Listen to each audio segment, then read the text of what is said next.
The coffee grows cold in my hands as I stare at the appointment book. The name Vincent Torres circled in red ink. Another court-ordered therapy case.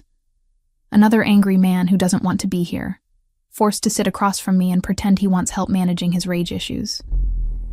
I've been treating trauma victims for 3 years now, ever since I opened this small clinic in Chicago's downtown district.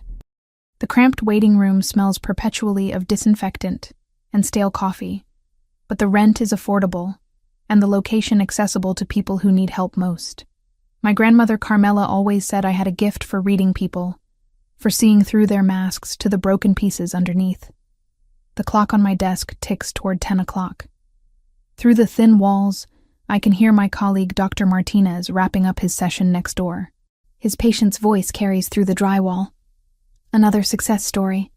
Another life slowly piecing itself back together. My office door remains stubbornly closed. Vincent Torres is late. I flip through his file again, though there's precious little information. Age 32. Assault charges dropped in exchange for mandatory anger management therapy. No previous psychological treatment. No emergency contacts listed. His lawyer had been evasive when scheduling, mentioning only that his client preferred discretion and would pay in cash. Red flags everywhere, but I've learned not to judge my patients before meeting them. Some of the most dangerous-looking men have turned out to be gentle souls pushed too far, while others who appear harmless hide darkness that takes months to uncover. A sharp knock interrupts my thoughts. Not the hesitant tap of someone nervous about therapy, but the confident rap of someone accustomed to having doors opened for them. "Come in," I call, straightening my shoulders and arranging my features into professional calm. The man who enters fills the doorway completely. Tall, easily 6'3", with the kind of presence that makes the small office feel suddenly cramped. Dark hair impeccably styled, expensive charcoal suit that probably costs more than I make in a month. But it's his eyes that catch me. Pale blue-gray, like winter ice, scanning my office with calculated assessment. He moves with predatory grace, each step deliberate and controlled. The scent of cedar and something darker, more dangerous, follows him into the room. His gaze sweeps over my diplomas on the wall, the worn furniture, the wilted plant by the window, cataloging everything with the thoroughness of someone accustomed to evaluating threats. "Dr. Morgan, I presume." His voice carries a slight accent I can't quite place, smooth as aged whiskey with an underlying edge that makes my pulse quicken involuntarily. "Mr. Torres." I gesture to the chair across from my desk. "Please, have a seat." He doesn't sit immediately. Instead, he continues his visual inventory of my space, and I find myself fighting the urge to fidget under his scrutiny. There's something magnetic about his presence. A dark charisma that demands attention, even as it sets off every warning bell in my head. When he finally settles into the chair, he doesn't simply sit. He claims the space, leaning back with casual confidence as if he owns not just the chair, but the entire building. His fingers, I notice, are long and elegant, though a small scar runs across his left knuckle. Another across his jaw, barely visible but there nonetheless. "So," he says, those pale eyes fixing on mine with unsettling intensity, "how exactly does this work? Do you expect me to lie on a couch and tell you about my mother?" There's mockery in his tone, but I've heard it before. Defense mechanisms come in many forms, and condescension is one of the most common. "We can start however you're comfortable," I reply, keeping my voice level. "Why don't you tell me why you're here?" A smile plays at the corner of his mouth, not reaching his eyes. "I think you already know that, doctor. Court order, anger management, 20 sessions to prove I'm not a danger to society. Are you? A danger to society?" He tilts his head, studying me with renewed interest. That's a rather direct question for someone who's supposed to be helping me. I find honesty saves time. Honesty. He repeats the word like it tastes foreign on his tongue. An interesting concept. "Do you practice what you preach, Doctor Morgan?" The question feels loaded, though I'm not sure why. "What makes you think I don't?" Instead of answering, he shifts in his chair, and I catch a glimpse of something beneath his jacket. The subtle bulge that suggests he's armed. My mouth goes dry, but I force myself to maintain eye contact. "Tell me about the incident that brought you here," I say. consulting his file, though I've already memorized the sparse details. Which incident would that be? The assault charge. His laugh is low, dangerous. A misunderstanding. Someone forgot their manners. I reminded them. With your fists? Sometimes words aren't enough. The casual way he says it sends a chill down my spine. This man is used to violence, comfortable with it in a way that speaks to experience rather than random outbursts. Do you often solve problems with physical force, Mr. Torres? I solve problems however they need to be solved. We stare at each other across my desk, and I'm acutely aware of how alone we are in this building. My next appointment isn't for 2 hours. Dr. Martinez left 20 minutes ago. The receptionist stepped out for lunch. But I've faced dangerous men before. Abusers, stalkers, men whose rage simmered just beneath polite facades. The key is never showing fear, never letting them sense weakness. That must be exhausting, I observe, always being ready for a fight. Something flickers in his expression, surprise perhaps, that I'm not cowering or trying to placate him. You're not what I expected, he admits. What did you expect? Someone older, more intimidated. Sorry to disappoint. That almost smile returns. I didn't say I was disappointed. The way he says it makes heat crawl up my neck, though I can't tell if it's from anxiety or something else entirely. There's something predatory in how he watches me, but also something appreciative, as if I've passed some test I didn't know I was taking. The session continues for another 30 minutes. He deflects most of my questions with questions of his own, turning our conversation into a verbal chess match where I'm constantly 2 moves behind. He's intelligent. I'll give him that. Dangerously so. When our time is up, he stands with fluid grace, straightening his jacket with movements that seem practiced. As he reaches for the door handle, he pauses, patting his pockets as if searching for something. Damn, he mutters, pulling out a crisp $100 bill. It flutters to the floor between us, landing at my feet. I stare at the money, then at him. He's watching me with those pale eyes, waiting, testing. I bend down and pick up the bill, feeling the expensive paper between my fingers. For a moment, the office is completely silent except for the hum of the air conditioning and the distant sound of traffic outside. Then I tear it in half. His eyebrows shoot up, genuine shock replacing his calculated composure. I tear it again, and again, until the $100 bill becomes confetti in my palm. Mr. Torres, I say, my voice steady despite my racing heart. If you want to test people's character with money, I recommend trying a casino. They love that sort of game. This is a psychology office, not a social laboratory. You pay for my consultation with a credit card or check, like any civilized person. I'll see you next Thursday at 10. I drop the paper pieces into my wastebasket and meet his stare directly, for the first time since he walked into my office. Vincent Torres is speechless. His mouth opens slightly, then closes. Those calculating eyes search my face as if trying to solve an impossible equation. Finally, he nods once. Next Thursday at 10. The door closes behind him with a soft click, and I sink back into my chair, only then realizing my hands are shaking. Through my window, I watch him walk to a sleek black sedan, where a large man in a dark suit holds the passenger door open. The car pulls away with expensive silence. I've just made either the biggest mistake of my professional career, or possibly my life. But as I stare at the scattered pieces of money in my trash can, I can't bring myself to regret it. The flowers arrive on Tuesday morning, 3 days after our first session. 24 white orchids arranged in a crystal vase that probably costs more than my monthly student loan payment.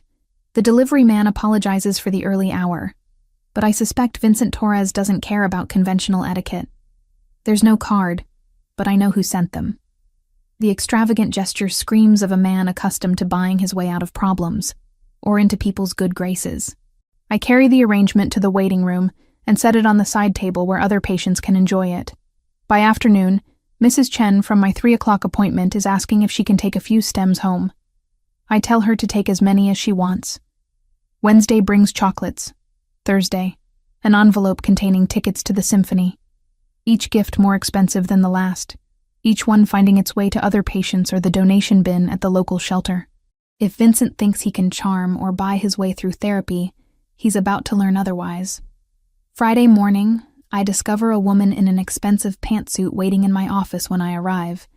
She introduces herself as Rebecca Walsh, Vincent's assistant, and explains that he'd like to schedule additional sessions beyond his court-mandated requirements. Mr. Torres is very committed to his personal growth, she says with the practiced smile of someone paid well to manage difficult people. How committed? I ask, settling behind my desk. He's prepared to pay double your usual rate for twice-weekly sessions. I study her carefully. She's polished, professional, and clearly uncomfortable with whatever instructions she's been given. There's something desperate in how she delivers the offer, as if her employer doesn't handle rejection gracefully. Tell Mr. Torres that therapy doesn't work on an expedited schedule. I'll see him Thursday at 10, as originally planned. Relief flickers across her features before she masks it. I'll relay the message. After she leaves, I sit in the silence of my office and wonder what exactly I've gotten myself into. Men like Vincent Torres don't usually accept no for an answer, yet here he is, attempting to negotiate therapy sessions like business deals. Thursday arrives gray and drizzling, the kind of Chicago weather that seeps into your bones. Vincent appears at exactly 10 o'clock, punctual to the second. Today, he wears a navy suit that fits like a second skin, his dark hair slightly damp from the rain. The scent of his cologne, something expensive with notes of bergamot and danger, follows him into the room. Good morning, Dr. Morgan. He settles into the same chair as before, but his posture is different. Less territorial, more curious. Good morning. Thank you for the flowers, chocolates, and symphony tickets. They found good homes. A smile tugs at his lips. You gave them away. I don't accept gifts from patients. Even beautiful ones? The question hangs in the air between us. Loaded with meaning I'm not sure I want to examine. He's watching me with those pale eyes. And I'm suddenly aware of how the gray light from the window catches the sharp angles of his face. Especially beautiful ones, I reply, keeping my voice steady. He laughs. A genuine sound that transforms his entire expression. For a moment, the dangerous edge softens, revealing glimpses of the man beneath the intimidation. You're full of surprises, Isabella Morgan. The way he says my first name sends heat spiraling through my chest. I hadn't given him permission to use it, hadn't told him to call me anything other than Dr. Morgan. Yet hearing it in his deep voice feels oddly intimate. Let's focus on you, Mr. Torres. How was your week? Enlightening. He crosses one ankle over the opposite knee, the movement casual but somehow predatory. I spent considerable time thinking about our last conversation. What specifically? Your reaction to my test. You mean when you tried to bribe me? When I tried to understand what kind of woman I'm dealing with. The admission is more honest than I expected. I lean forward slightly, sensing an opening. And what did you conclude? That you're either very brave or very foolish. Which do you think it is? His gaze sharpens, studying me with renewed intensity. I'm still deciding. We fall into a rhythm over the next 40 minutes. He tells me stories, supposedly hypothetical scenarios about business deals gone wrong, partnerships that ended badly, competitors who pushed too far. Each story is laced with violence, testing my reactions, probing for the limits of my professional composure. I listen without judgment, occasionally asking clarifying questions that make him pause and reconsider his narratives. Slowly, patterns emerge. Themes of betrayal, abandonment, the crushing weight of responsibility. Beneath the carefully constructed scenarios, I glimpse fragments of truth. In these hypothetical situations, I say during a lull, the protagonist often seems to be protecting something, or someone. Vincent's fingers still on the arm of his chair. What makes you say that? The violence isn't random. It's defensive, reactive rather than predatory. Perhaps the protagonist learned early that the world isn't kind to those who can't protect themselves. How early? The question catches him off guard. For a moment, his mask slips, and I see something raw and unguarded in his expression. Pain, quickly buried but not quickly enough. Hypothetically, if you prefer. 8 years old. The protagonist's mother died, and he learned that the people who promise to keep you safe often fail. My chest tightens at the vulnerability in his voice. This isn't hypothetical anymore. This is truth, offered like a gift, wrapped in razor wire. That's a heavy burden for a child to carry. Children adapt. They survive. Surviving isn't the same as healing. He's quiet for a long moment, those pale eyes distant. When he speaks again, his voice is softer. You talk as if healing is possible for everyone. Don't you think it is? I think some wounds are too deep to close completely, but they can stop bleeding. Our eyes meet across the desk and something passes between us. An understanding, fragile and dangerous. He sees that I'm not afraid of his darkness. And I see that beneath his carefully constructed armor lies a man who's been bleeding for 24 years. The moment stretches, electric with unspoken possibilities. I'm acutely aware of everything about him.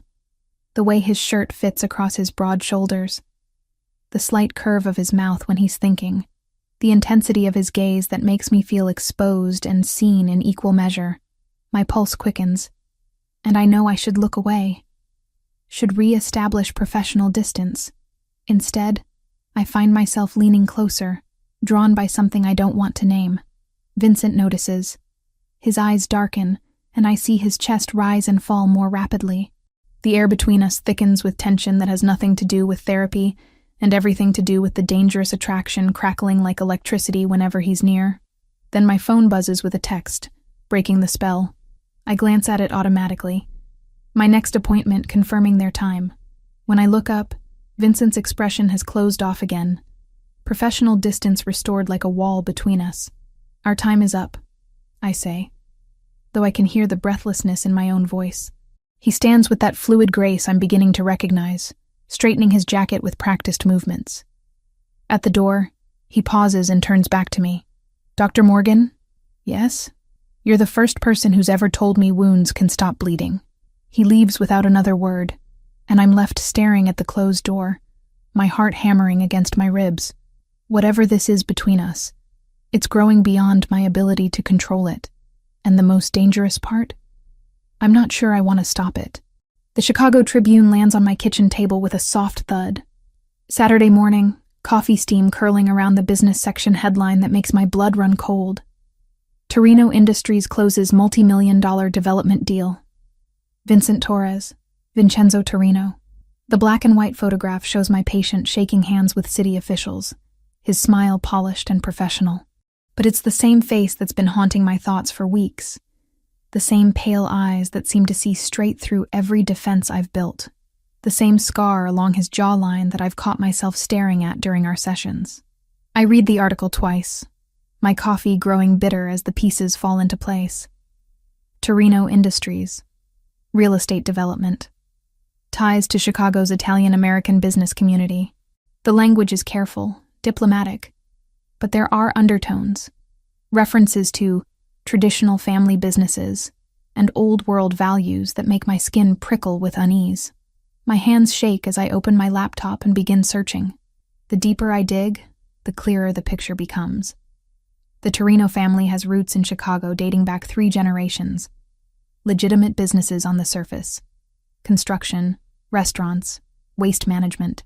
But underneath, whispers of connections that respectable newspapers won't print. Forum posts quickly deleted, court documents sealed, investigators who suddenly transferred to other cases. By Sunday night, I've assembled a disturbing portrait.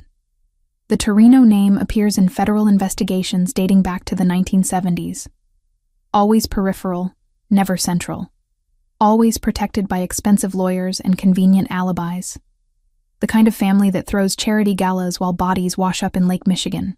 Vincent Torres doesn't exist. He's a carefully constructed identity for a man whose real name carries weight I'm only beginning to understand. And I've been alone in a room with him for 3 weeks. I close the laptop and stare at my reflection in the black screen. 3 weeks of gifts and games and stories that I now realize weren't hypothetical at all. The violence he described, the betrayals, the protective instincts, all real, all dangerous, all sitting in my office every Thursday at 10 o'clock, watching me with those storm gray eyes while I pretend to help him manage his anger. Sleep evades me Sunday night. I lie in my small apartment, listening to sirens wail through the Chicago streets, wondering what kind of man I've been treating, wondering what he's capable of, wondering why the thought sends heat racing through my veins instead of the terror it should. Monday drags by in a haze of routine appointments, but I can't focus. Every patient seems like a pale shadow compared to the intensity Vincent brings to my office. Mrs. Chen talks about her anxiety, but all I can think about is the way Vincent's fingers curve when he's thinking. Mr. Rodriguez describes his depression, and I find myself remembering the rough timbre of Vincent's voice when he mentioned his mother. By Tuesday, I've convinced myself I imagined the danger. By Wednesday, I'm rehearsing speeches about professional boundaries and appropriate patient relationships. By Thursday morning, I've memorized a dozen different ways to confront him, each one more inadequate than the last. He arrives precisely on time, as always. Today he wears a charcoal suit with a silver tie that brings out the storm gray of his eyes. The expensive cologne, bergamot and something darker, fills my office the moment he enters. The predatory grace, the way he commands space, the casual confidence that speaks of a man accustomed to having his orders obeyed, it all makes sense now. This isn't a successful businessman with anger issues. This is something far more dangerous. Good morning, Isabella. The use of my first name no longer surprises me, though it still sends heat racing through my veins like electricity through copper wire. Good morning, Vincenzo. He freezes halfway to his chair, those pale eyes sharpening with sudden attention. For a moment, the mask of Vincent Torres slips completely, revealing the predator underneath. His hand moves slightly toward his jacket before he catches himself, and I realize with a chill that he's armed. He's been armed every time he sat in my office. I see you've been doing research. It wasn't difficult. Your picture was in Saturday's Tribune. I keep my voice steady despite the way my pulse hammers against my throat. Quite a prominent feature in the business section. He settles into his chair with deliberate calm. But I can see the tension in his shoulders, the way his fingers curve slightly as if reaching for something that isn't there. Every movement is controlled, calculated, dangerous. And what did you discover, Dr. Morgan? Enough to know that Vincent Torres is a fiction. Most identities are, to some degree. Not like this. I lean forward, meeting his gaze directly despite the warning signals firing through my nervous system. You're Vincenzo Torino. Your family has been in Chicago for 3 generations. You're not a businessman with anger management issues. You're something else entirely. What am I then? The question hangs between us, loaded with danger and possibility. I could back down now, retreat to safe professional distance, report him to the authorities and wash my hands of this entire situation. Pretend the last 3 weeks never happened. Instead, I say, you're a man who's been lying to me since the moment you walked into my office. A smile ghosts across his lips, and for a moment he looks almost boyish. Not lying, protecting. Protecting who? Me or yourself? Both. The honesty in his voice catches me off guard. I expected denials, threats, the kind of intimidation tactics I imagine men in his position employ.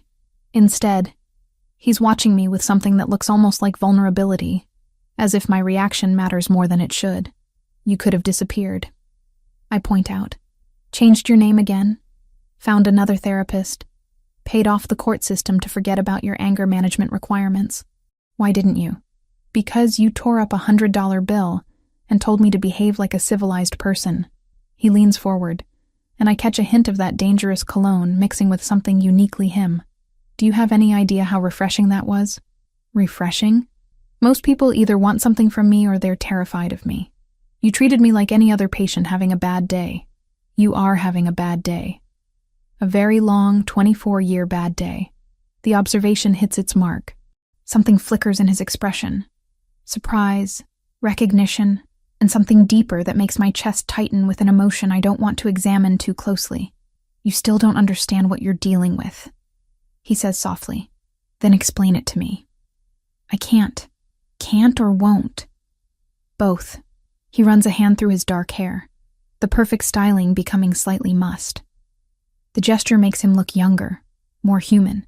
There are things about my world that once you know them, there's no going back to ignorance. And ignorance, Isabella, might be the only thing keeping you safe. The way he says my name, soft, almost caressing, makes heat pool low in my belly. This is dangerous territory, professionally and personally. I should end this session, refer him to another therapist, create distance before whatever this is between us grows beyond my ability to control it. But I don't want to. And that realization terrifies me more than anything in his file ever could. I'm not asking for details about your business, I say instead. I'm asking about the 8-year-old boy who lost his mother and decided the world wasn't safe. His mask cracks again, just slightly. For a moment, I see past the expensive suits and careful control to the child who learned too young that people leave and promises break. That boy learned to protect himself. And everyone else around him? When necessary. Even when it's destroying him from the inside out? We stare at each other across the desk, and I can feel the electric tension that's been building for weeks crackling in the air between us. He's beautiful in the way predators are beautiful. Dangerous and magnetic and utterly compelling. Every instinct screams that I should run. But a deeper part of me wants to stay, wants to understand the darkness behind those storm gray eyes. You're not afraid of me, he observes, voice low and rough. Should I be? Yes. The word is barely a whisper. You should run from this office and never look back. But you don't want me to. No. His eyes darken, pupils dilating slightly. I don't. The admission hangs between us like a confession. My pulse pounds in my throat, and I'm suddenly aware of how alone we are. How the rest of the world has faded away until there's nothing but this man, and the dangerous electricity sparking whenever he's near. Vincenzo.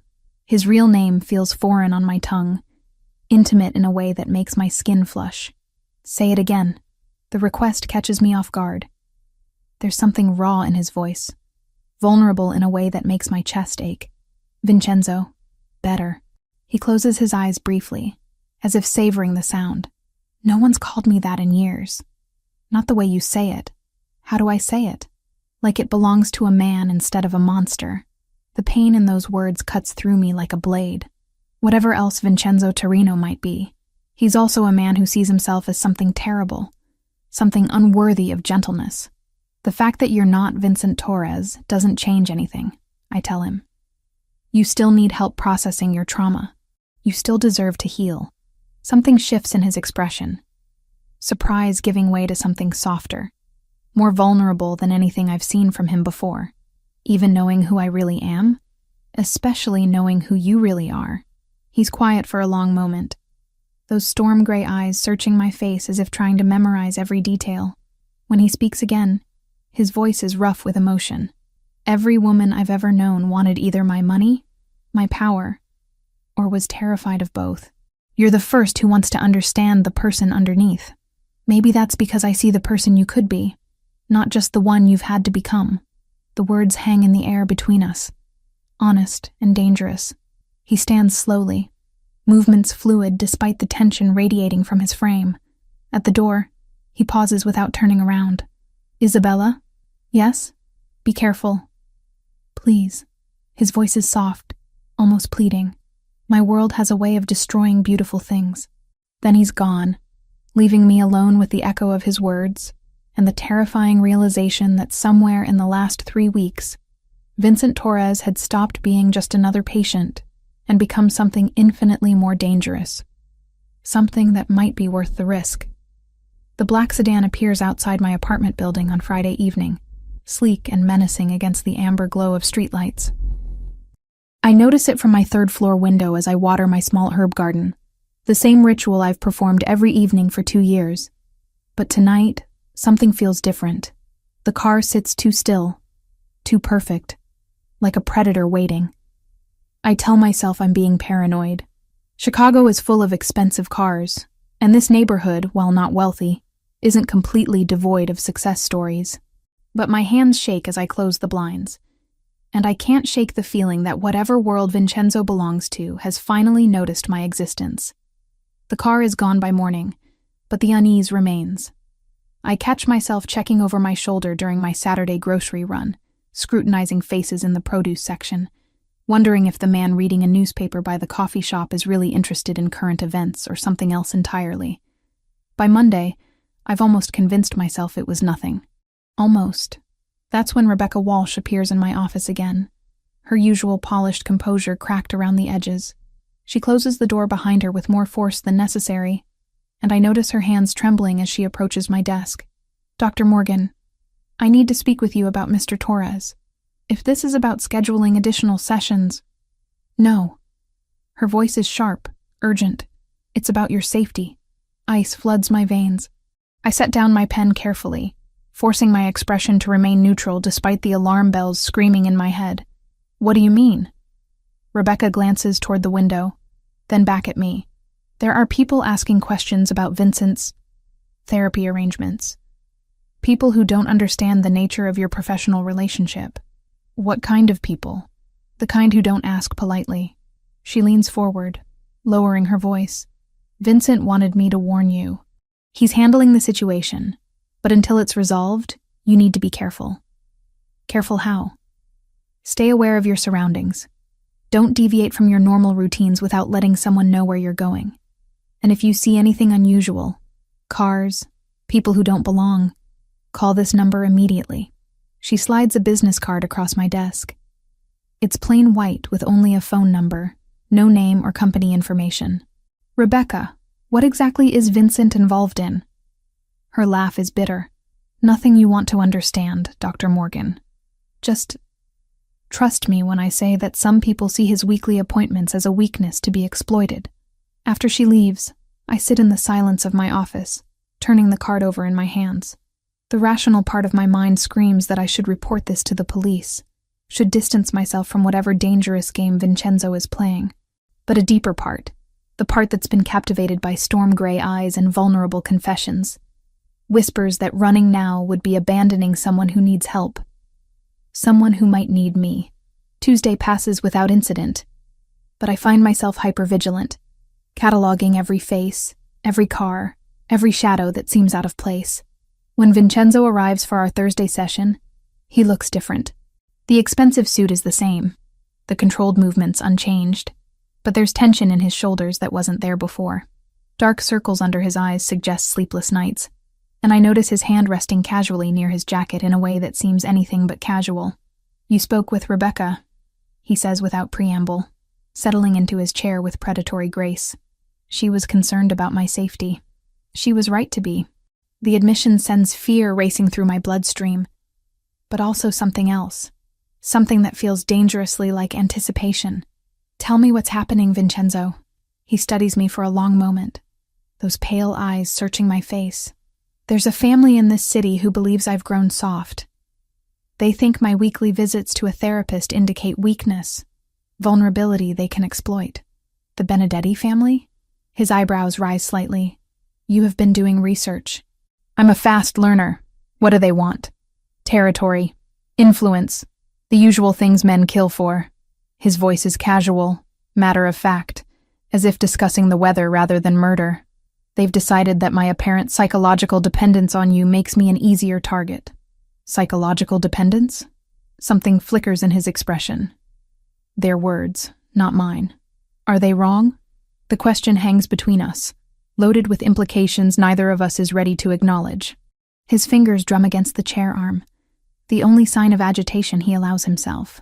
That's a dangerous question, Isabella. Why? Because if the answer is yes, it puts you in more danger than you can possibly imagine. Before I can respond, my office window explodes inward in a shower of glass and splintered wood. I throw myself sideways as gunfire erupts from the street below, automatic weapons turning my peaceful therapy space into a war zone. Vincenzo moves with inhuman speed, launching himself across the desk to cover my body with his own, as bullets tear through the air where I'd been sitting moments before. His weight presses me against the floor, solid and warm and alive, while chaos reigns around us. Stay down, he growls against my ear, his breath hot against my neck. I feel, rather than see him reach inside his jacket, the metallic slide of a weapon being drawn. In the span of heartbeats, the man I've been trying to heal transforms into something lethal and terrifying. How many? I whisper, though I'm not sure why. 6. Maybe 7.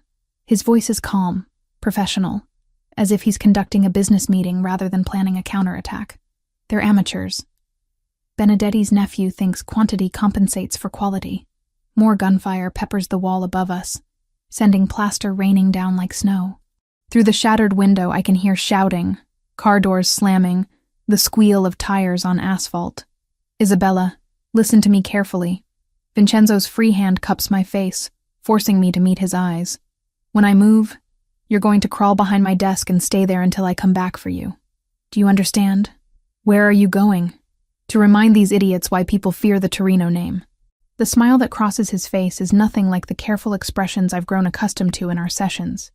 This is something feral and dangerous, the predator finally unleashed. He rises in one fluid motion, and suddenly my quiet therapy office becomes a battlefield. I catch glimpses of him moving through the chaos, rolling behind my bookshelf as bullets shred the leather volumes, returning fire with precision that speaks to extensive training, advancing on his attackers with the focused intensity of a man born to violence. The sounds are deafening. Gunfire, breaking glass, shouts in languages I don't recognize. But underneath it all, I hear Vincenzo's voice, cold and controlled, speaking rapid Italian into what must be a phone. Within minutes, the tide turns. The random spray of automatic weapons gives way to disciplined, targeted shots. Through the destroyed window, I see black sedans arriving like sharks drawn to blood, disgorging men in dark suits who move with military precision. The amateur gunfire stops abruptly, replaced by screaming, begging, the wet sounds of violence that make my stomach churn. Then silence. Vincenzo appears beside my desk, kneeling down to meet my eyes. There's blood on his shirt. Not his own, I realize with a mixture of relief and horror. And his hair is disheveled, but he's very much alive. Are you hurt? His hands move over me with gentle efficiency, checking for injuries. I shake my head, not trusting my voice. The adrenaline is beginning to fade, leaving me shaky and disoriented. Good. He helps me to my feet, steadying me when my legs threaten to give out. We need to leave. Now. The police won't be coming. This will be handled internally. The casual certainty in his voice reminds me exactly who I'm dealing with. This isn't a man who relies on law enforcement for protection. This is someone who makes his own rules, enforces his own justice. As he guides me toward the door, I catch sight of the destruction. My office is barely recognizable. Furniture overturned, books scattered, my diplomas hanging askew on bullet-riddled walls. The small space where I've helped so many people heal has become a monument to violence. I'm sorry, Vincenzo says quietly, following my gaze. This is what my world does to beautiful things. But as we step into the hallway, his arm protective around my shoulders, I realize something that should terrify me, but doesn't. In the midst of chaos and gunfire, when men with automatic weapons were trying to kill us both, I felt safer in Vincenzo Torino's arms than I'd ever felt in my life. And that realization changes everything. The safe house sits in Lincoln Park, hidden behind tall hedges and wrought iron gates that look decorative but clearly serve a more serious purpose. Vincenzo's men move through the shadows like phantoms, their presence both reassuring and terrifying. I've been here for 3 days now. 3 days of trying to process what happened in my office while living in a world where armed guards are as common as housekeeping staff. The house itself is beautiful in an understated way.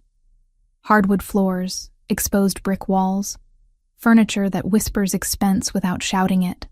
Nothing like the gaudy mansion I'd imagined, but it's the small details that reveal its true nature. Bulletproof glass in the windows, reinforced doors, security cameras disguised as decorative elements. I'm examining a first edition Hemingway in the library when Vincenzo finds me. He moves silently, a skill I'm beginning to realize he's perfected over years of necessity. Today he wears dark jeans and a black cashmere sweater instead of his usual suit, the casual clothes doing nothing to diminish his commanding presence. How are you sleeping? His voice carries genuine concern, and I notice the dark circles under his eyes have deepened. Better than you, apparently. I close the book, running my fingers over the leather binding. When was the last time you slept more than 2 hours? Sleep is a luxury I can't afford right now. Neither is exhaustion when people are trying to kill you. A smile ghosts across his lips. Still trying to take care of everyone, even in a safe house surrounded by armed guards. It's what I do. I study his face, noting the tension in his jaw, the way his shoulders never fully relax. Besides, we never finished your session Thursday. I think circumstances called for a postponement. All the more reason to continue now, unless you'd prefer to process trauma through gunfights. He's quiet for a moment, those storm-gray eyes searching my face. You realize what you're asking? To continue therapy sessions with a man whose world just tried to kill you? Your world didn't try to kill me. Your enemies did. There's a difference. Is there? The pain in his voice makes my chest ache. I stand, moving closer until I can see the flecks of silver in his eyes. Smell the cedar and bergamot cologne that's become as familiar as my own perfume. Yes, there is, because you threw yourself between me and those bullets, without hesitation. Because you're torturing yourself with guilt over something that isn't your fault. Because you're still the same man who lost his mother at 8 and learned the world wasn't safe. His jaw tightens. That man is dangerous to everyone around him. That man is in pain and deserves healing. Even if it costs you everything, the question hangs between us, loaded with implications that make my pulse quicken. We're standing close enough that I can feel the heat radiating from his body, see the faint scar along his jawline that I've wondered about for weeks. Vincenzo, sit down, please. To my surprise, he complies, settling into the leather armchair by the fireplace. I take the matching chair across from him, the familiar dynamic somehow comforting despite our changed circumstances. Tell me about the night your mother died. His entire body goes rigid. Isabella, you said she died when you were 8. You've referenced her death multiple times, but you've never told me what actually happened. Because it's not relevant to. It's the foundation of everything else. The reason you learned not to trust. Not to let people close.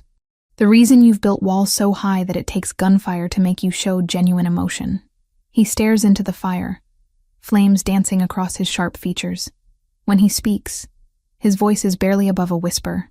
She was supposed to be safe. My father promised she'd be safe. Safe from what? The Benedetti family. Even then they wanted what we had. Territory, respect, fear. His hands clench into fists. There was supposed to be a meeting, neutral ground, a chance to resolve things peacefully. But it wasn't peaceful. They shot her car full of holes on Lakeshore Drive. 8 bullets through the windshield, 4 through the side windows. She died instantly, they said. Didn't suffer. The raw pain in his voice cuts through me like a blade. This isn't the controlled businessman or the dangerous predator. This is an 8-year-old boy who watched his world explode into violence and blood. Where were you when it happened? Home, waiting for her to come back from grocery shopping. She was buying ingredients to make lasagna for my birthday the next day. His laugh is bitter, broken. I kept asking my father when she was coming home. He didn't tell me she was dead until the next morning. So you spent your 8th birthday learning your mother had been murdered.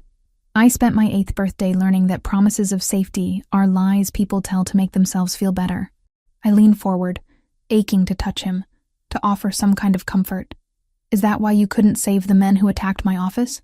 His eyes snap to mine, sharp and dangerous. Those men tried to kill you. They forfeited any right to mercy the moment they pulled triggers in your direction. But you could have wounded them, disabled them. Instead, you killed them all. Yes, because you couldn't protect your mother. But you could protect me. The words hit their mark.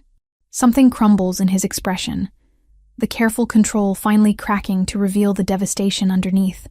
I was 8 years old and helpless, he whispers. I couldn't save her. I couldn't even understand why she wasn't coming home. But when those bullets started flying Thursday, when I saw you on that floor, his voice breaks. I couldn't fail again. I wouldn't. Vincenzo. I rise from my chair, unable to maintain professional distance when he's bleeding emotionally in front of me. What happened to your mother wasn't your fault. You were a child who grew up to become exactly what killed her. No. I kneel beside his chair, placing my hands over his clenched fists. You grew up to become someone who protects people instead of destroying them. Someone who goes to therapy instead of just burning the world down. Someone who's capable of change. His eyes meet mine, and I see something I've never seen before. Hope. Fragile and afraid to believe in itself. You really think I can change? I think you already have. The man who threw money at me to test my character is gone. The one who threatened his way through our first session disappeared weeks ago.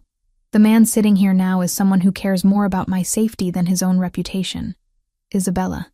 My name on his lips sounds like a prayer. I never meant for you to get hurt. When I saw those guns pointed at you, you saved me. I put you in danger in the first place. No, your enemies did that. You just refused to let them succeed. We stare at each other in the firelight, and something shifts between us. The careful boundaries I've maintained, the professional distance that's kept us both safe, crumbles like sandcastles against the tide. You're the first person who's ever made me want to be better, he says softly. Not stronger, not more feared. Better. You are better. You just can't see it yet. He reaches up to cup my face, his thumb tracing along my cheekbone with exquisite gentleness. You make me believe I could be the man my mother wanted me to become, instead of the one her death created. The raw vulnerability in his voice undoes me completely. This isn't just patient and therapist anymore. This is a man and woman who've seen each other's souls and found something worth fighting for. Vincenzo, I whisper, leaning into his touch. Tell me to stop, he breathes, his thumb brushing across my lower lip. Tell me this is crossing lines we can't uncross. Instead, I rise up and press my lips to his. The kiss is gentle at first, tentative, as if we're both afraid of breaking something precious. But then his arms come around me, pulling me closer. And gentleness gives way to desperate need. I taste the salt of tears I didn't realize he'd shed, feel the tremor in his hands as they frame my face. When we finally break apart, both breathing hard, he presses his forehead against mine. I love you, he whispers, the words torn from somewhere deep inside him. God help me. I love you, and I don't know how to keep you safe from what I am. Then let me help you become something different, even if it takes a lifetime. I smile, my own eyes blurring with tears, especially if it takes a lifetime. Outside, armed guards patrol the grounds, and enemies plot our destruction. But inside this room, beside the dancing firelight, we've found something worth rebuilding a life around, something worth the risk of hoping again. 2 weeks later, I formally submit my termination of the therapeutic relationship between Dr. Isabella Morgan and Vincent Torres to the state licensing board. The paperwork sits heavy in my hands as I seal the envelope, officially ending what began as court-ordered anger management and evolved into something that changed both our lives forever. The ethics are clear. I cannot continue treating a patient with whom I've developed romantic feelings. But more than that, Vincent Torres was a fiction created to protect Vincenzo Torino, and the man I've fallen in love with deserves honesty in all things. The safe house has become our world for these past 2 weeks, a sanctuary where we've learned each other's rhythms without the constraints of professional boundaries. I wake each morning to the scent of espresso and the sound of Vincenzo speaking rapid Italian on his phone, conducting business from the kitchen island while scrambling eggs with the other hand. He cooks the way he does everything else, with precision and confidence, but also with a gentleness I don't think many people get to see. The licensing board accepted your termination, he says, ending his call and sliding a plate across the marble counter. Rebecca filed it yesterday. Good. I accept the perfectly prepared eggs, noting how he's remembered exactly how I like them. Slightly runny, with cracked black pepper. It feels strange, officially ending something that was never really what we thought it was. No regrets? I meet his eyes across the kitchen, these storm-gray depths that have become as familiar to me as my own reflection. Only that I can't help you heal professionally anymore. You're helping me heal in ways that matter more. He moves around the counter to stand beside me, his hand settling at the small of my back with casual possessiveness. The touch sends warmth spiraling through my chest, as it has every time he's touched me these past 2 weeks. Isabella, there's something we need to discuss. Something in his tone makes me set down my fork. That sounds ominous. The Benedetti situation is resolved, permanently. I don't ask for details. Over the past 14 days, I've learned which questions to avoid, which aspects of his world I'm better off not understanding. The important thing is that we're safe, which means you can go home if you want to. Back to your apartment, your practice, your normal life. The words hit me like a physical blow. After 2 weeks of waking up beside him, of falling asleep to the sound of his breathing, the thought of returning to my empty apartment feels impossible. Is that what you want? His jaw tightens. What I want and what's best for you aren't the same thing. Let me be the judge of what's best for me. Isabella. He turns to face me fully, his hands framing my face with exquisite gentleness. I love you more than I've ever loved anything in my life. But loving me means accepting a world where armed guards are normal, where your safety depends on other people's fear of my name, where you'll never be completely safe because of who I am. And you think I should run from that? I think you should have the choice to run from that. I cover his hands with mine, holding his gaze steadily. I'm not running, Vincenzo. I'm choosing you, choosing this, choosing us. Whatever that means. Something vulnerable flickers in his expression, even knowing what it costs, especially knowing what it costs. He kisses me then, soft and desperate, as if trying to memorize the taste of my lips. When we break apart, he rests his forehead against mine. There's something else, something I need to show you. An hour later, we're driving through Chicago's North Side in one of his more subtle cars, a silver BMW that screams money without advertising danger. The October air carries the scent of dying leaves and the promise of winter, and I find myself studying Vincenzo's profile as he navigates traffic with the same controlled precision he applies to everything else. We stop outside a building I don't recognize, modern glass and steel rising 12 stories into the gray sky. The ground floor displays are empty, but I can see the bones of what was once a thriving commercial space. What is this place? It was going to be a medical complex. High-end practices, private therapy offices, concierge healthcare. He parks and turns to face me. The developers ran out of money 6 months ago. I bought it last week. My heart starts beating faster. Why? Because you need a new office, and I want you to have exactly what you deserve. Not a cramped space with thin walls and broken security, but something worthy of the work you do. I stare at the building, then at him, overwhelmed by the gesture. Vincenzo, I can't accept something like this. It's too much. It's not a gift. It's an investment. His voice carries a note of uncertainty I've rarely heard from him. I want to be your partner in this. Not just romantically, but professionally. You could build something here. Help people the way you helped me. What are you saying? I'm saying that I want to fund a trauma recovery center. Your trauma recovery center. State-of-the-art facilities, a full staff of counselors and psychiatrists, sliding scale fees so anyone can afford help. Everything you've ever dreamed of building. The magnitude of his offer steals my breath. Why? Because you showed me that healing is possible, even for someone like me. Because the world needs more people who see broken things as worth fixing instead of throwing away. Because I want to do something with my resources that honors what my mother would have wanted instead of just avenging what she lost. Tears blur my vision as the full meaning of his words sinks in. This isn't just about giving me a new office.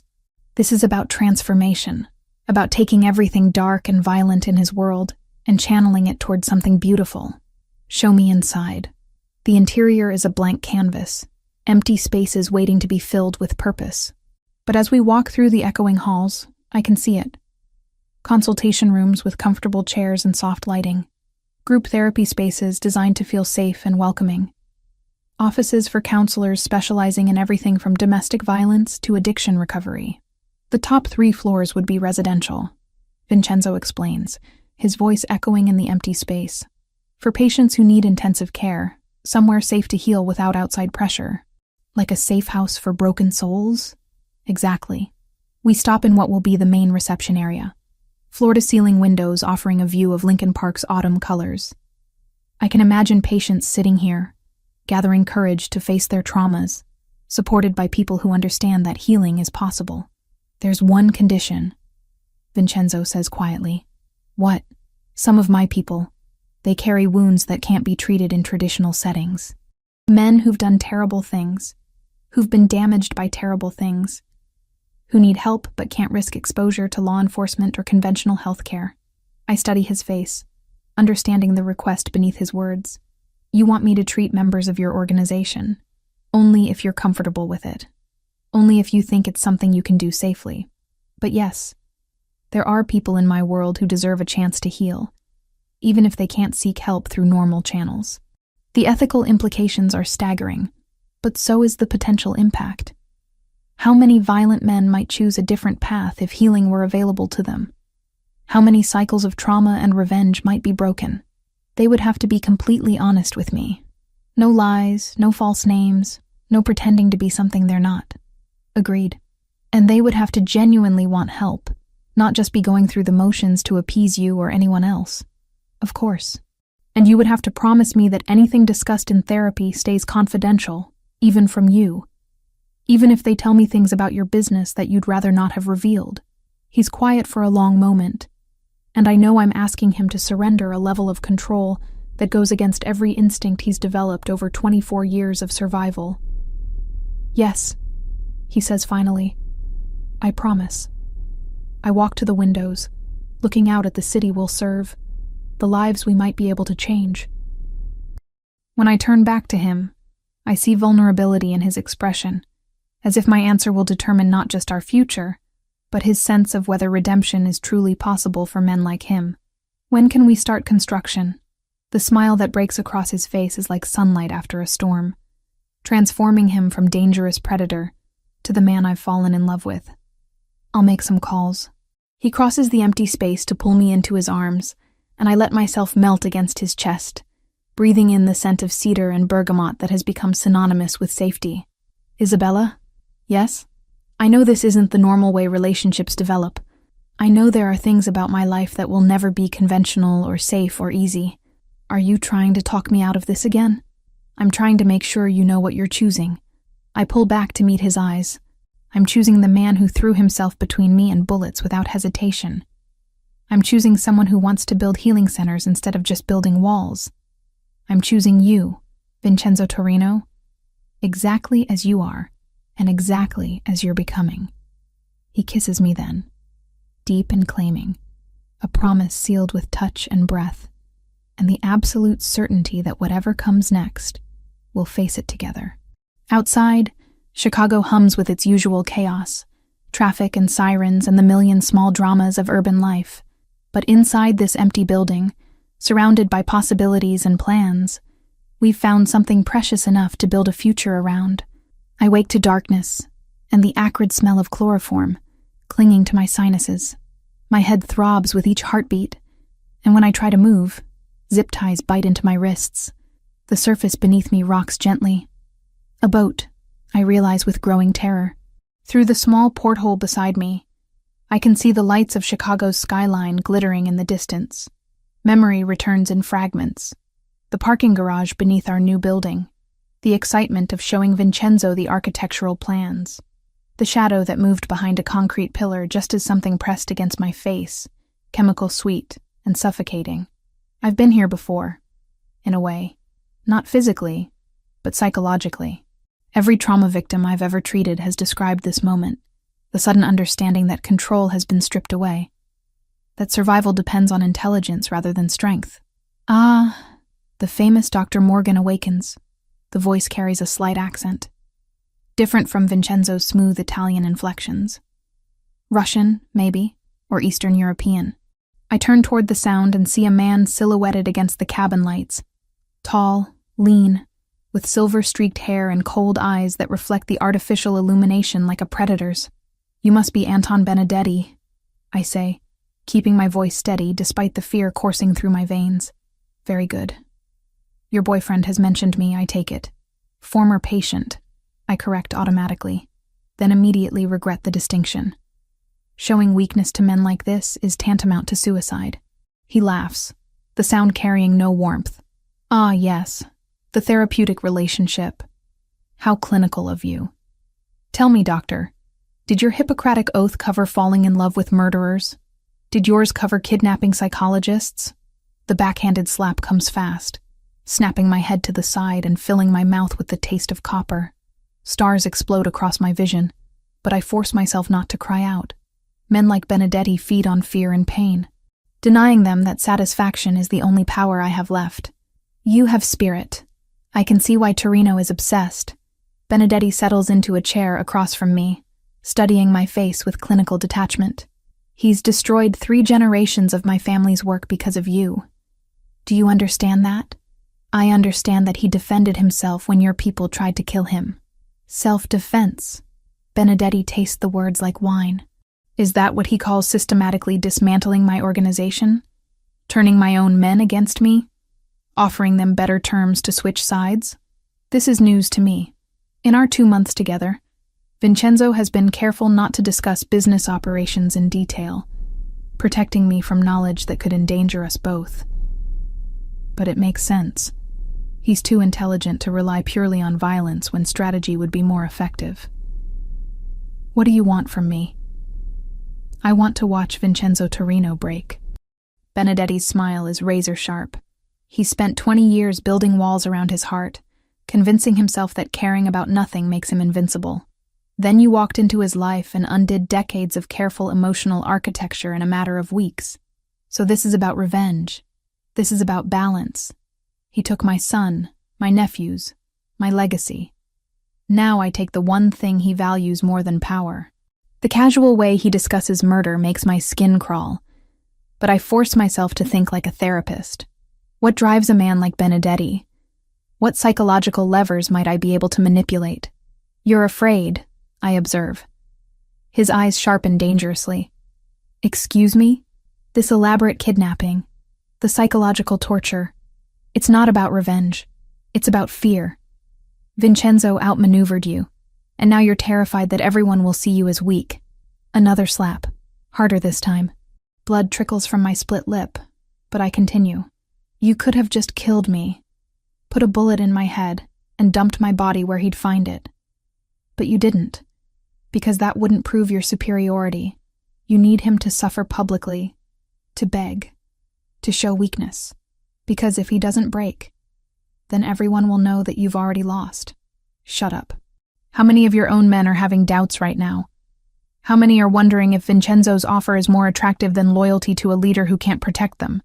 I said shut up. This slap sends me sprawling, the chair tipping backward until my head cracks against the cabin wall. Pain explodes through my skull, but through it I hear something that makes my blood run cold, the sound of phones buzzing simultaneously throughout the boat. Benedetti's expression changes from rage to confusion, to fear in the space of heartbeats.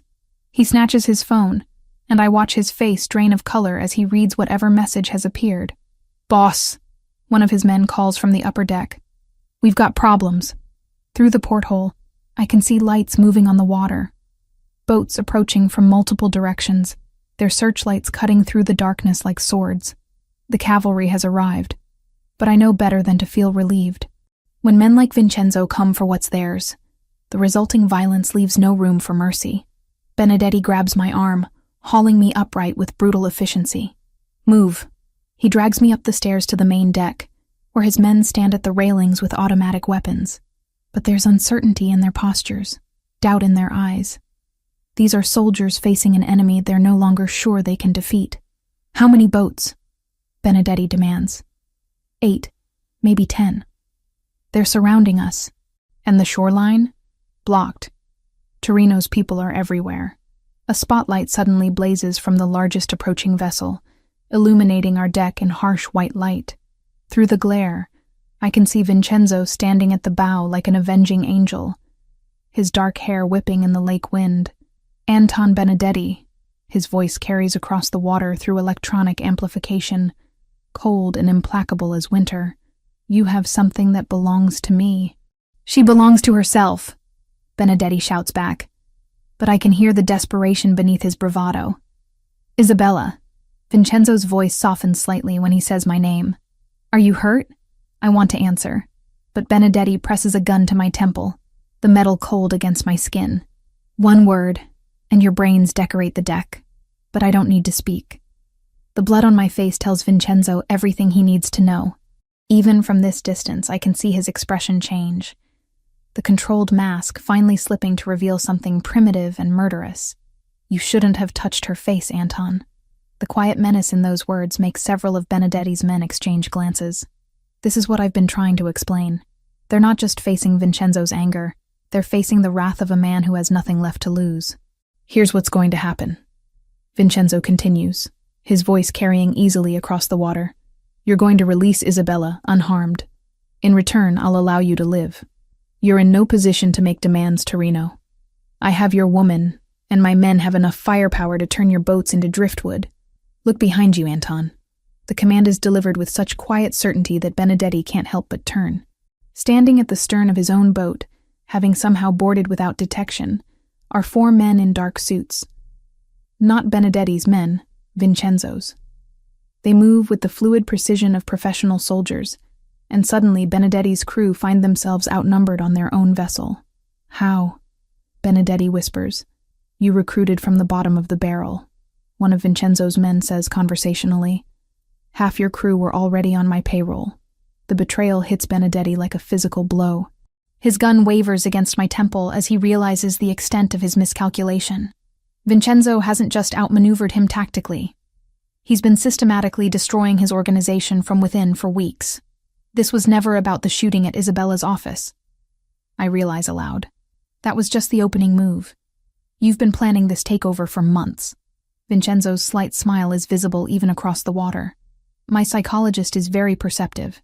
Former psychologist? Benedetti snarls, but there's no strength left in his voice. No, I say quietly, my words carrying in the sudden stillness. Current partner, in business and in life. The distinction matters more than I can explain. I'm not just the woman Vincenzo loves. I'm his equal, his collaborator, someone who chose this world with full knowledge of its costs. And apparently, someone who's learned to manipulate dangerous men with nothing more than psychological insight and perfectly timed provocations. Anton, Vincenzo calls out. You have 30 seconds to release her before I demonstrate why people fear the Torino name. But I'm already moving. Years of treating violent patients have taught me to recognize when someone's grip on reality begins to slip. Benedetti's hand trembles against my temple, his breathing becoming rapid and shallow. He's about to do something desperate and stupid. You know what's interesting about men like you? I say conversationally, as if we're discussing the weather instead of my imminent death. You always underestimate the intelligence of your enemies, especially female enemies. What are you talking about? The chloroform you used. You gave me just enough to knock me unconscious, but not enough to keep me under for the full trip. I've been awake for the last 20 minutes, listening to your men talk, learning the layout of this boat, counting exits and weapons. His grip tightens on the gun. So I know that the man behind you is having doubts about your leadership. I know that your ammunition is running low because you spent most of it on that failed attack at my office. And I know that 3 of your remaining men are texting with Vincenzo's people, negotiating the terms of their surrender. The last part is a guess, but Benedetti's expression tells me I've hit the mark. Paranoia wars with rage in his eyes as he glances around at his own men, no longer sure who he can trust. You're lying. Am I? Check your phone, Anton. See how many of your loyal soldiers have been feeding information to Vincenzo for weeks. He makes the mistake of looking away for a split second, reaching for his phone with his free hand. It's all the opening I need.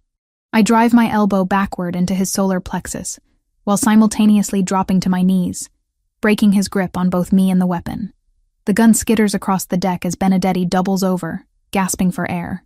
By the time he recovers, Vincenzo's men have secured the entire vessel, and the man I love is striding across the deck toward me with murder in his storm-gray eyes. Isabella. He kneels beside me, his hands gentle as they check for injuries. Are you hurt? Nothing that won't heal, I manage, though my head still throbs and my wrists are raw from the zip ties. He cuts through my restraints with a knife that appears from somewhere inside his jacket, then helps me to my feet. Only then does he turn his attention to Benedetti, who's been forced to his knees by 2 armed guards. 24 years, Vincenzo says quietly. 24 years I've been waiting for this moment. For revenge? I ask. For justice. The distinction matters to him, I realize. This isn't just about satisfying bloodlust. It's about closing a circle that began with an 8-year-old boy watching his world explode into violence. But as I watch him approach the man who killed his mother, who tried to kill me, who represents everything dark and broken in both our pasts, I understand something crucial. The man I fell in love with doesn't need to become a monster to protect what he loves. He's already evolved beyond that. He's learned that sometimes the greatest victory isn't in destroying your enemies, but in proving that you've become someone better than they could ever be.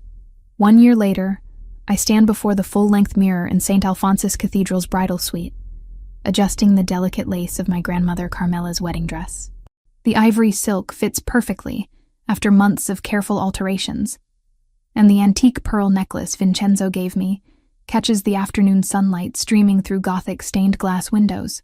"You look absolutely radiant," Rebecca says from behind me, her reflection appearing beside mine in the ornate mirror. She's been invaluable this past year, helping coordinate not just our wedding, but the complex logistics of launching the Torino Center for Trauma Recovery. Today, she serves as my matron of honor, though I suspect her real role is ensuring everything runs with the precision Vincenzo demands in all aspects of his life. I look nervous. I counter, though I can't stop the smile spreading across my face. Terrified, actually. Of marrying him or of the wedding itself? Neither. I'm terrified of how happy I am. The admission hangs in the air between us. After everything we've survived, the kidnapping, the systematic dismantling of the Benedetti organization, the months of building something beautiful from ashes of violence, happiness still feels fragile, too precious to trust completely. Through the tall windows, I can see guests arriving at the cathedral. The guest list reads like a who's who of Chicago society, mixed with faces that would make federal prosecutors take notice. Legitimate businessmen sit beside men whose fortunes were built in shadows, united by their respect for the man I'm about to marry. The Torino Center opened 6 months ago, housed in the same building where Vincenzo first showed me his vision for our future. The results have exceeded even my most optimistic projections. We've treated over 200 patients, from war veterans struggling with PTSD, to domestic violence survivors, to members of various organizations who needed healing, but couldn't seek it through traditional channels. The confidentiality we maintain is absolute, the security impenetrable, and the success rate remarkable. Vincenzo kept his promise about letting me treat his people without interference. In fact, he's become one of my greatest success stories. Though I can no longer be his therapist, we work together now as partners in every sense, him providing resources and protection, while I provide expertise and compassion. A soft knock interrupts my thoughts. My heart skips, hoping it's Vincenzo, despite the superstition about seeing the bride before the ceremony. Instead, Thomas Walsh, Rebecca's husband and one of Vincenzo's most trusted advisors, appears in the doorway. "The groom is getting impatient," he reports with a genuine smile. "He's threatened to drag you to the altar himself if you're not ready in 10 minutes. Tell him I'm worth waiting for." I think he already knows that. The organ music begins, the processional that will carry me toward my future. Dr. Martinez, my former colleague and mentor, waits to walk me down the aisle. When my father refused to attend, claiming he couldn't support his daughter marrying a criminal, Dr. Schiappo, Martinez stepped in without hesitation. "Isabella," he says, his eyes bright with unshed tears as the massive doors swing open. "You look beautiful." The cathedral's interior reveals itself in all its Gothic splendor. Every pew is filled, hundreds of faces turning toward us with smiles and tears, and the kind of joy that accompanies witnessing true love triumph over impossible odds. But I only have eyes for the man standing at the altar. Vincenzo wears a midnight blue tuxedo that transforms him into something even more devastating than usual. His dark hair is perfectly styled, his posture commanding even in this moment of vulnerability.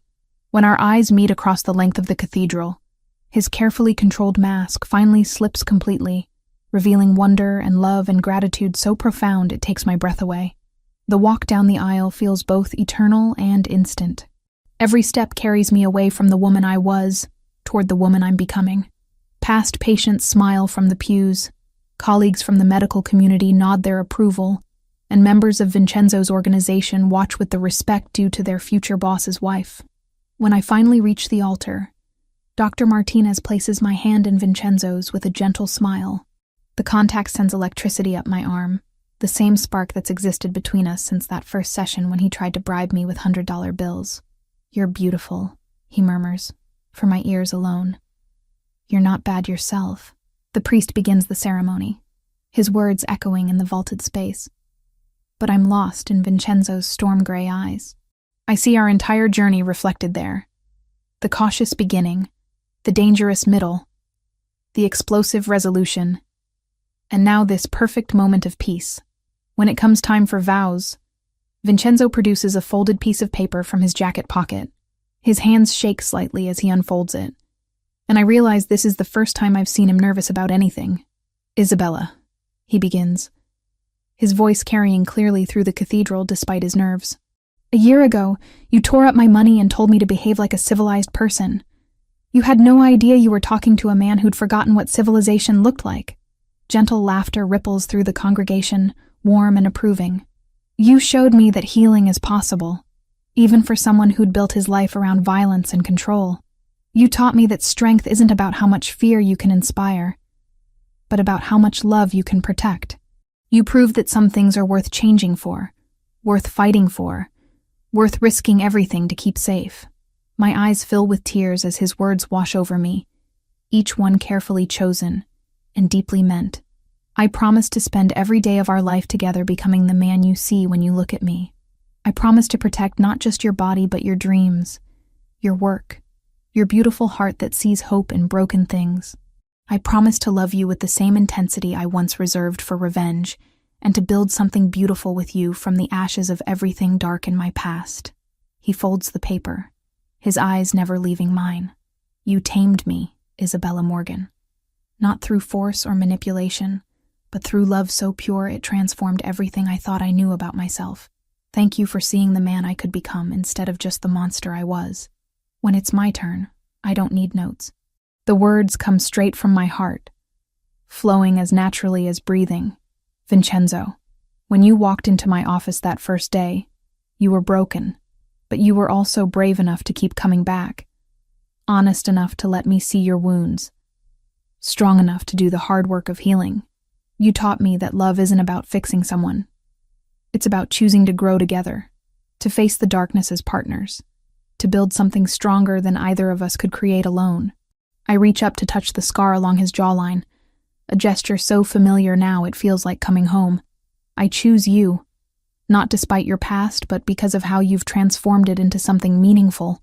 I choose this life we're building together, this work we're doing, this love that's turned both of us into better versions of ourselves. You didn't need taming, my love. You just needed someone who could see your true nature and love it completely." The priest pronounces us husband and wife, and when Vincenzo kisses me, the cathedral erupts in applause and cheers, but I barely hear it over the sound of my own heartbeat, over the whispered, "I love you," he breathes against my lips. The reception flows seamlessly at the Torino family estate, a sprawling mansion on Lakeshore Drive that speaks to old money and older traditions. Tables laden with Italian delicacies fill the gardens, while a string quartet plays classical music that mingles with laughter and conversation in multiple languages. I dance with my new husband under strings of lights that turn the evening into something magical. His arms around me feel like safety and adventure combined, promise and fulfillment in perfect balance. "Any regrets?" he murmurs against my ear as we sway to the music. "Only that we can't do this every day. The wedding or the marriage? The moment when I get to choose you all over again." Later, after the cake has been cut and the heartfelt toasts have been made by both his family and mine, we slip away from our own reception to walk along the lake. The lights of Chicago sparkle across the water like fallen stars, and I can see the building that houses our treatment center glowing softly in the distance. "What are you thinking about?" Vincenzo asks, following my gaze toward the city we've chosen to serve. "Everything we've built. Everything we're going to build." Second thoughts? I turn in his arms. This man who was once my patient, and is now my partner in every sense of the word. Never. But I do have one question. What's that? What would have happened if I hadn't torn up that $100 bill? If I'd just taken your money and let you walk away? He considers this seriously, as he does all my questions. I think I would have spent the rest of my life wondering about the woman who wasn't afraid of me. I think I would have come back eventually, just to understand why you were different. So we were always going to end up here? I think we were always going to save each other, he says simply. One way or another. 5 months later, I wake to morning sickness, and the familiar scent of espresso drifting from the kitchen. Vincenzo has been up for an hour, conducting business calls while making breakfast, a routine that's become as natural as breathing. I find him at the kitchen island, phone pressed to his ear, speaking rapid Italian while scrambling eggs with perfect precision. When he sees me, his expression immediately softens into the smile reserved only for me, and he quickly ends his call. "Buongiorno, Bella," he says, pulling me into his arms with exquisite gentleness. "How are you feeling this morning?" "Like I'm growing a person inside my body." "You are growing a person inside your body. Our person." The wonder in his voice makes me laugh. For a man who built an empire through calculated risks and strategic planning, the prospect of fatherhood has left him surprisingly emotional and tender. "Have you thought about names?" I ask, accepting the perfectly prepared eggs and toast he slides across the counter. "If it's a girl, I'd like to name her after my mother, Lucia. And if it's a boy? Something strong. Something that honors the past but looks toward the future." He pauses, studying my face. "What do you think?" Through the kitchen windows of our new home. Not the safe house where we first fell in love, but a sprawling estate in Lincoln Park. I can see the gardens where our children will play, the lake where we'll teach them to swim, the city where they'll learn that their parents built something meaningful from the wreckage of their individual pasts. The Torino Center continues to thrive, treating more patients each month and expanding into research on innovative trauma recovery techniques. Vincenzo's organization has transformed as well, legitimate businesses increasingly replacing the shadowy operations of his youth. Violence still exists at the margins. It always will in his world. But it's no longer the default solution to every problem. We've learned to love without losing ourselves, to heal without forgetting where we came from, to build something beautiful that honors both our scars and our dreams. Sometimes, in quiet moments like this, I think about the woman I was a year ago, lonely, struggling, convinced that love was a luxury I couldn't afford. I think about the man who walked into my office with fake names and real wounds, desperate for healing, but afraid to trust anyone with his truth. Neither of us imagined we'd find salvation in each other. Neither of us planned to fall in love with someone from a completely different world. But love isn't about planning or safety or choosing the sensible option. It's about seeing someone's potential and helping them become it. It's about finding your perfect match in the most impossible person, and deciding that impossible just means you have to be more creative about making it work. It's about a mafia boss learning to be gentle, and a therapist learning to be fierce. Two broken people becoming whole together. As Vincenzo's hand rests protectively on my still flat belly, as our future grows inside me one precious cell at a time, I know with absolute certainty that we're going to give our children something neither of us had. A love story that proves redemption is possible. Healing is real. And everyone deserves a second chance at happiness. Even, especially, the ones who don't believe they deserve it. The man who once tested my character with $100 bills now creates healing centers and builds legitimate businesses. The woman who tore up his money because she saw his potential now carries his child and shares his name and his mission to transform lives through love and understanding. We tamed each other through love so pure it transformed everything we thought we knew about ourselves and about what was possible when two souls choose to heal together.